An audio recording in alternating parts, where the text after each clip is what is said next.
na ponta do seu mouse. Ligue e participe pelo WhatsApp 982916790. Clicar e ouvir www.mkkwebradio.com.br. Aqui na sua MKK Web Rádio. Dia 28 de abril, sexta-feira, segunda-feira, esotérica MKK Internetica. Serão 10 horas atendendo os ouvintes ao vivo. Venha fazer as suas previsões ao vivo pela sua MKK Web Rádio. A primeira rádio do Brasil a fazer uma feira esotérica ao vivo e online. O evento reunirá oraculistas atendendo os ouvintes e internautas ao vivo via chat, telefone do ouvinte, WhatsApp, com tarô, cartomancia, runas, baralhos ciganos, palestras, ensinamentos, filosofia e muito mais. Você poderá assistir tudo que rola nos bastidores do estúdio da MKK Web Rádio, dia 28 de abril, sexta-feira, a partir das 10 da manhã. Segunda-feira, esotérica MKK Internetica. Você, oraculista, confirme já sua participação no evento pelos telefones 3221-9515 ou WhatsApp 98291-6790. Realização MKK. Acesse aos teus ouvidos, entregue-se a essa emoção. Em qualquer momento, lugar e diversão. Deixa boa música te conectar. Consuma com bom gosto a sua MKK. MKK é feita pra você. MKK, o som vem do coração, batendo a todo momento, tocando que é bom. Batendo a todo momento, tocando que é bom. MKK Web Rádio. Você está conectado na MKK Web Rádio.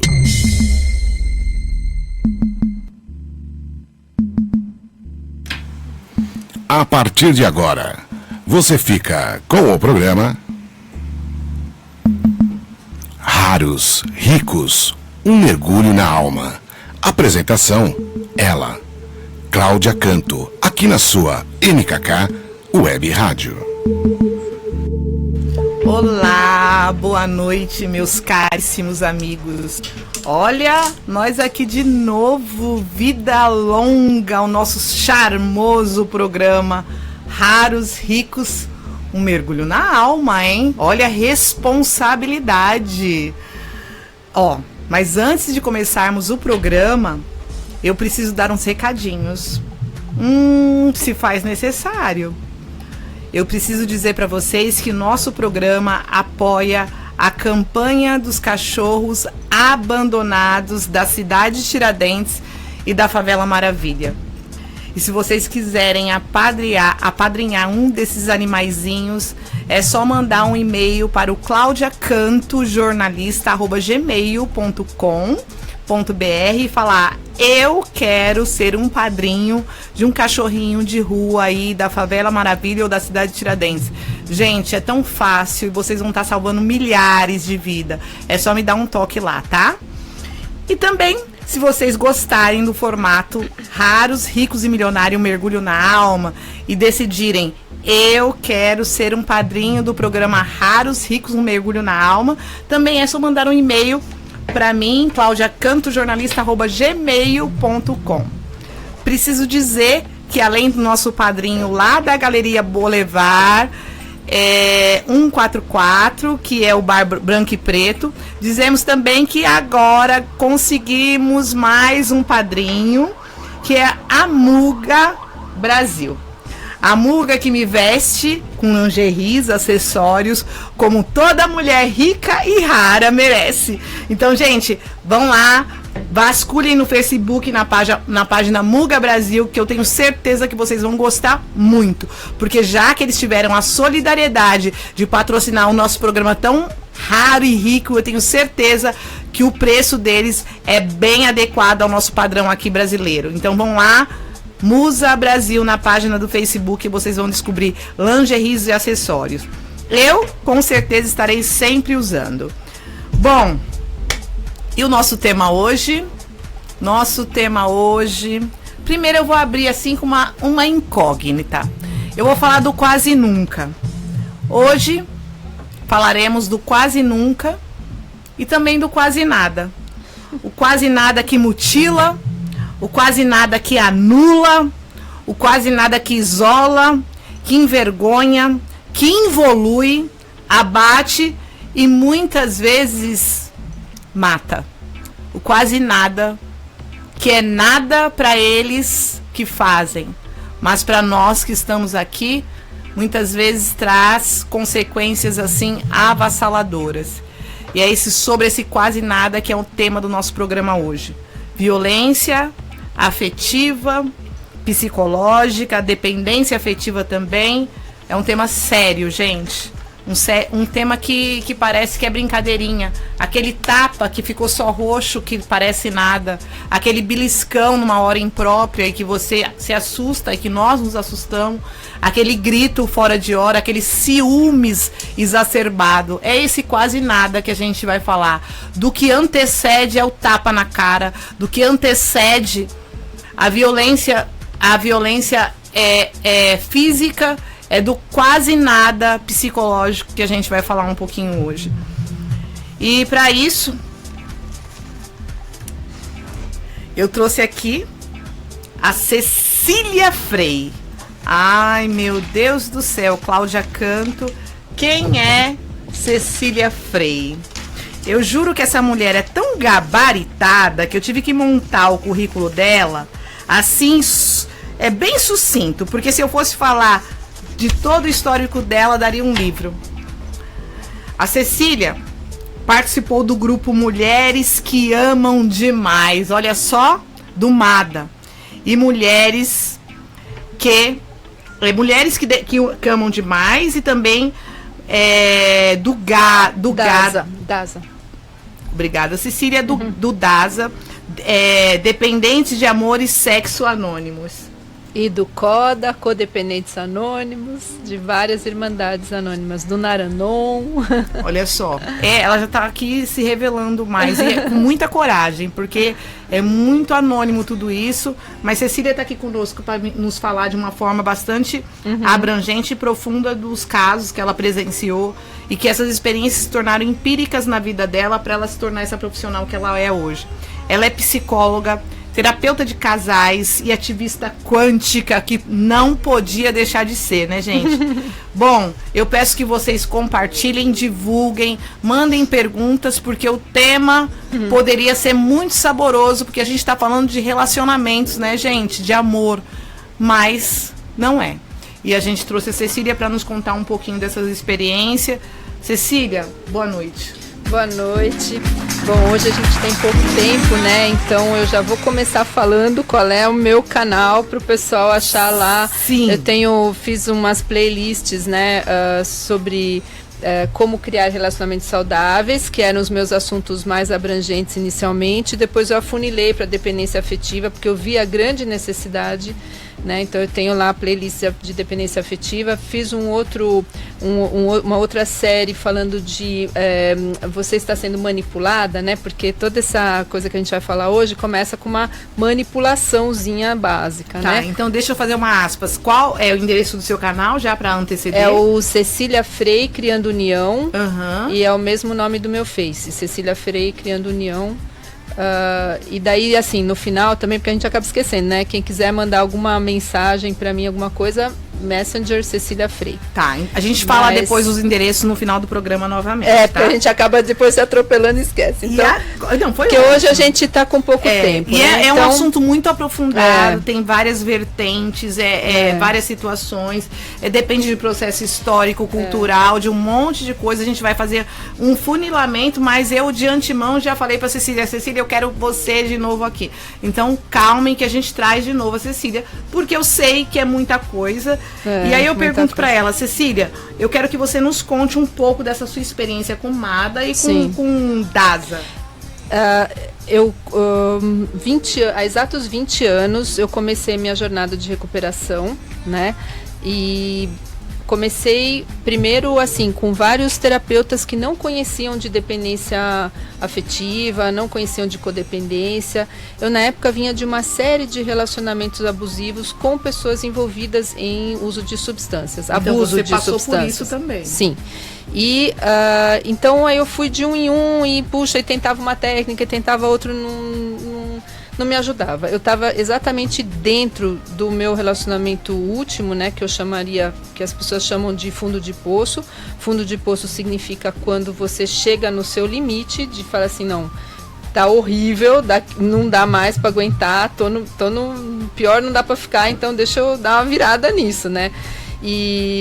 E aí, né, buscando ajuda, achei uma pessoa, um terapeuta, né, que falou assim, olha, você precisaria conseguir ficar bem com, sem ou apesar de qualquer pessoa.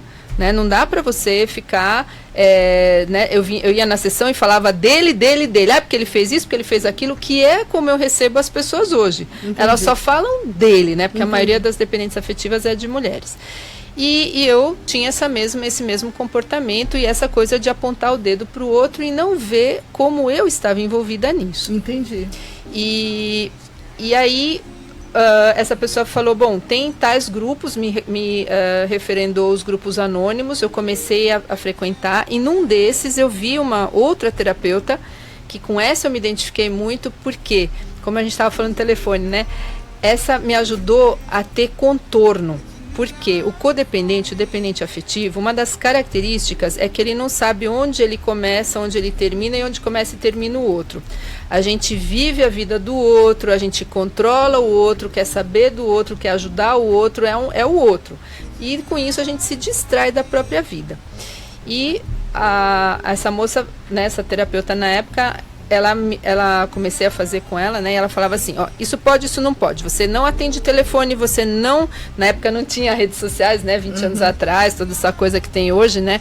A recomendação de hoje seria, então, você corta todos os seus vínculos de redes sociais, bloqueia tudo, corta, para você não ter contato. E recentemente eu vi uma outra coisa que eu achei bárbara também, assim, se você não cortou, né, e então um dos recursos, né, se você está titubeando, né, porque às vezes é o pai do seu filho e você precisa manter um certo contato, então não dá para você também, né, zerar o contato, você põe lá assim, aquele que no lugar do contato, você põe, por exemplo, me traiu, me enganou, nossa, me gritou comigo, me deu um empurrão, né? Para você, sempre que vem uma ligação, você já identifica, é aquele lá, né? De uma forma prática. Porque a gente tende a minimizar, né? Negar, minimizar. Quase uma cegueira nesse sentido.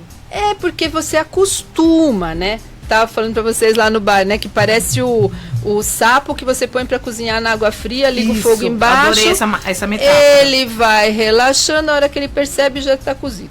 Então, da mesma forma que você vai se acostumando com aquele relacionamento abusivo, aquele jeito de... O relacionamento abusivo, a característica principal dele é minar o seu amor próprio, o seu poder pessoal. Você literalmente entrega a chave do seu poder pessoal para o outro, né? Então, assim, basicamente, se a gente fosse pegar todos os abusos, o psicológico, o econômico, o social, que é o que corta, né? Não deixa nem a pessoa ir visitar os pais, porque tem ciumeira.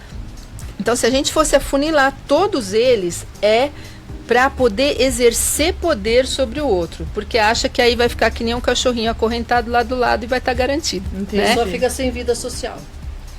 Esse seria o abuso social, né? Mas tem o abuso econômico também, né? Mas aí a pessoa fica sem vida social, ela se afunila naquilo ali. E aí ela não tem com quem buscar ajuda, ela não tem para quem contar o que ela está passando, porque está cerceada de todos os contatos, ninguém está sabendo, porque muitos dos abusos acontecem no segredo ali do lar. Das quatro paredes. Então, Cecília, deixa eu abrir aqui que vai dar uma porta motriz para essas perguntas, para esses questionamentos. Vamos aqui começar assim. Quando podemos notar que um relacionamento se tornou abusivo? Assim, você já me deu algumas características, mas vamos evidenciar, assim, pra gente tornar a coisa um pouco mais didática. Eu sei que não tem uma regra, né? Não é estatística. Cada ser Como a gente preparou o tema, eu trouxe essa lista aqui. Por favor, vamos evidenciar. Porque é muito importante. Essa lista eu também menciono numa live, aliás, é a número 3, eu não vi que ela estava fechada, só recentemente abri. Bom, nos Estados Unidos, né, listaram aí 19 comportamentos abusivos. O seu parceiro bate, esmurra, esbofeteia, empurra ou morde você? Ameaça feri-la ou a seus filhos? Ameaça ferir amigos ou membros da família? Tem súbitos acessos de raiva ou fúria? Comporta-se de maneira superprotetora? Que é aquele que fica cortando, né? Não, você não pode sair, não, você não pode... Sabe aquelas coisas? Fica com ciúme sem motivo? Não a deixa visitar a sua família ou os seus amigos? Não a deixa ir onde você quer, quando quer? Não a deixa trabalhar ou estudar? E aí vem a dependência econômica, né? E aí ele te acorrenta, né? Também. Destrói, e também se você não pode estudar ou trabalhar, você não pode se expandir, né? E além aí pensa no filho que tem para criar, em um monte na mãe, sei lá, e eu preciso dele, etc, né? A pessoa fica com medo, né? Fala assim, puxa, não tenho nada, não tenho estudo, não tenho trabalho, tô dependente. Destrói sua propriedade pessoal ou objetos de valor sentimental. São aquelas pessoas que vão lá, para pôr você para baixo, para mostrar que quem manda aqui sou eu, sabe? Tipo, pega um casaco que você gosta e corta ou doa, sabe essas coisas? Não a deixa ter acesso aos bens da família, como contas bancárias, cartões de crédito ou o carro. Eu tenho uma das minhas clientes, por exemplo, que o marido é razoavelmente bem, né, financeiramente, ela não tem noção de quanto dinheiro eles têm. Sério? Não sabe. Porque ele fica ali, ele controla ele fica controlando todas as finanças. Ele vai dando para ela de pouquinho. Ela pode até usar o cartão e tudo, mas assim, ela não pode, tipo, sei lá, falei para ela, olha, se você resolver se separar, ele vai ter que acabar, né? O advogado vai obrigá-lo a revelar onde está esse dinheiro, porque acho que tem dinheiro até no exterior. E ela entende isso ou não? Ainda fica... mas é aquela coisa, né? Mais pra frente eu vou falar, depois que eu li essa lista, o que faz, né? Acho que tem essa pergunta, né? O que faz com que as pessoas permaneçam em relações assim? Vamos deixar para esse momento. Deixa eu terminar a listinha. Tem umas perguntas de base que com certeza vai vir essa. Controla todas as finanças, né? Que é isso aí. Obriga a prestar contas daquilo que gasta. Obriga a fazer sexo contra a vontade. Isso é super, hiper comum. Força a participar de atos sexuais que não aprecia, masoquismo, ou incluir mais uma pessoa, esse tipo de coisa. Insulta ou chama por nomes pejorativos, que é o abuso, né? Chama de idiota, de não sei o que. Ofende, né? Ofende. Usa a intimidação ou a manipulação para controlá-la ou a seus filhos. Humilha diante dos filhos. Transforma incidentes insignificantes em grandes discussões. Maltrata ou ameaça maltratar animais de estimação, até isso. Essas fórmulas, esses manejos são bastante incisivos, e se nós formos adentrar as entrelinhas de todas essas perguntas, a gente vai achar muito mais coisas, né? Porque o ser humano é extremamente complexo. Mas essa listagem que você deu já dá para caracterizar muito dos acontecimentos que acontece, gente, aqui no nosso dia a dia, com amigos, conosco, e às vezes a gente nem percebe. Porque muito Então eu achei muito interessante, né? Você denominar todas essas características aí, porque a gente já... peraí. Será que está acontecendo? Porque a gente entra numa cegueira, porque eu também falo de experiência própria. E você vê que só o primeiro da lista é físico. O resto é muito mais psicológico, mas vai minando a força da pessoa. Ela não acredita que ela pode sair desse relacionamento. Ela ainda fala assim, puxa, graças a Deus que tem um aqui que me aceita, que me tolera, porque eu sou tão porcaria. E muitas vezes elas ouvem assim, eu que tô te aguentando, quero ver quem que vai te aguentar. Isso. Você tem que dar graças a Deus, não é? Exatamente. É bem esses chavões que acontecem, porque eu já ouvi muito. Gente, eu tenho um livro chamado Mulher Moderna Tem Cúmplice, que aborda esse mesmo tema, então também sou gabaritada nessa situação, tanto pessoalmente quanto depoimentos que eu já ouvi. Bom, Cecília, a gente tem que dar uma pulada, porque eu sei que a gente tem muito que falar dessa fase pré-etapa, que é o que a gente está se predispondo aqui, mas eu quero saber o que dificulta as pessoas saírem de um relacionamento abusivo. Qual que é o... É o que a gente tava, né, eu já estava engatando nessa daí também, que é a coisa do acostumar, sempre foi assim, né? E afinal as pessoas têm a visão de que quase todo mundo vive assim. Todos os casais brigam, elas minimizam, né? Mas não é sempre e tal. E depois tem aquele ciclo que a gente conversava lá também, né? Que é pisa no tomate, pede desculpas, né? A mulher acaba perdoando porque tem a dependência afetiva, né? Que é outro tema que a gente não vai dar tempo de abrir total, até né? às vezes até por causa dos conceitos culturais, históricos, né? Sim. Não, ele faz isso, e mesmo que nós tenhamos, assim, racionalmente que não que não pode acontecer, no inconsciente está todo esse tratado histórico que a mulher, infelizmente, ainda traz, né? De que a mulher tem que ser mãe, enfermeira, psicóloga, etc e tal, e se não é, às vezes até sente que a culpa é delas, né? Isso.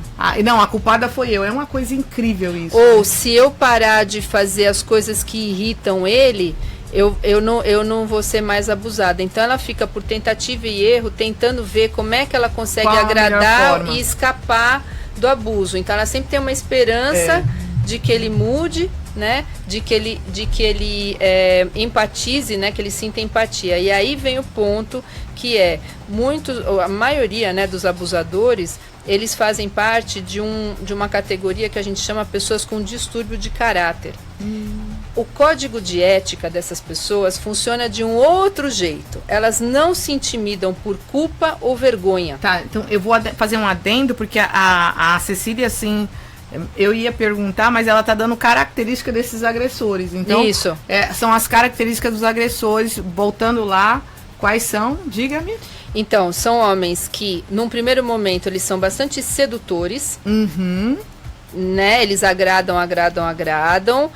Eles levantam a bola da pessoa com baixa estima, com pouco amor próprio. A pessoa começa a ficar dependente daqueles elogios, daquele afago todo, tá no papo, aí eles começam a soltar a franga.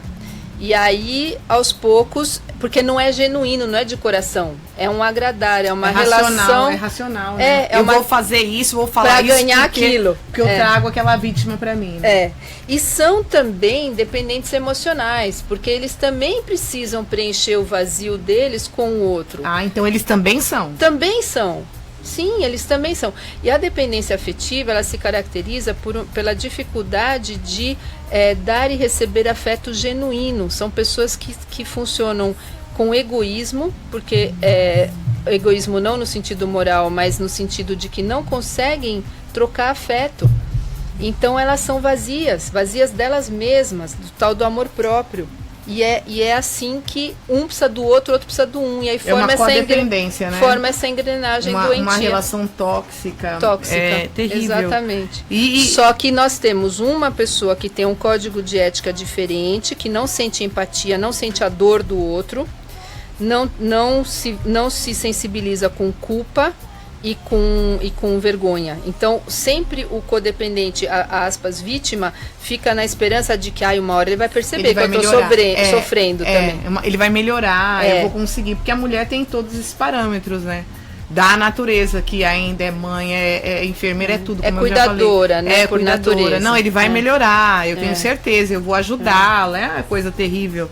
E aí, Cecília, eu não sei se a gente entrou bem no contexto O que dificulta essas mulheres saírem desse relacionamento? Então, você imagina, ela acostumou com esse afago, né?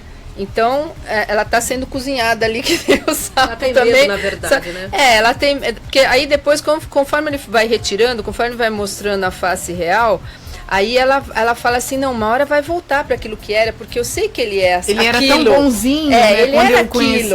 Então, mudou de repente. às vezes Talvez é um problema a culpa no seja trabalho, minha, né? Eu vou melhorar, eu vou consertar. Isso. Então tem vários motivos, né, que fazem ela permanecer. Às vezes a tolerância à dor vai ficando muito elástica e elas vão aguentando até que ficam totalmente minadas de força para reagir. Então elas estão, né, já sem autoestima, sem força, achando que é o único cara que vai aguentar, estão muitas vezes dependentes economicamente, ou já envelheceram também, falam assim, com essa idade ninguém mais vai me querer. Vou ficar sozinha. Ficam tem essas que têm a esperança de que ele mude, porque afinal no começo ele era tão legal. E além de tudo, o peso eu insisto nisso, do processo histórico e cultural. Isso. Do que é ruim com ele, pior sem ele. Isso. Tem tudo Sou isso. infeliz, mas tenho marido. Tenho marido, e se eu separar, por mais que... Temos 2 minutos, gente. Por mais que a gente tenha tanta modernidade, a gente possa ter tanto contato com o mundo através da aspas, globalização, ainda tem esse tipo de pensamento. Cecília, ai meu Deus, que pena. Tá acabando o programa. Eu preciso dar um beijo pra essa galera que tá participando e desculpa por não poder atender vocês, as perguntas que vieram. Sueli G. Carmo, boa noite, obrigada por estar participando. Pierre, um beijão pra você. Claro que somos todos ricos. Alexander Sardo, boa noite. Alexander Margarete, taróloga, boa noite. Tião Almeida, não sintam vergonha, denunciem. Não aceitem o primeiro tapa, nem o primeiro xingamento. É isso aí. Gente, a gente precisa se unir, nós mulheres, por favor. Maria Aparecida, boa noite, linda. Somos mesmos. Maria Dumont, boa noite. Raras, ricas e milionárias. Cecília, você já deixou o seu contato. Eu preciso saber se você aí inspirada na física quântica, de tudo que a gente tem em comunhão, qual é a dica que você dá para essas mulheres que estão lá num beco sem saída e a gente tem 2 minutos? Então, porque lembra que eu falei que agora elas não precisam nem sair de casa, porque tem todos esses grupos onde eu participei, mas eu abri um grupo virtual no Face, grupo terapêutico recuperação da dependência afetiva. Se não deu tempo de você anotar, você me procura no Messenger Cecília Frei, que eu te passo o link. E é como eu posso ajudar, né? Porque eu fui estudar para poder ajudar com aquilo que eu passei. Gente, Cecília é ótima, nós somos ótimas, vocês são ótimas. Mandem pergunta também no meu e-mail, claudiacanto.jornalista@gmail.com. Vamos nos unir para denunciar esses homens, porque chega, né, gente? Ops! Beijão para vocês, obrigada, gratidão por estar nos acompanhando. Ida, Acesse Cecília, a página Muda Brasil. Espero vocês lá. Beijo, valeu. Tchau, gente.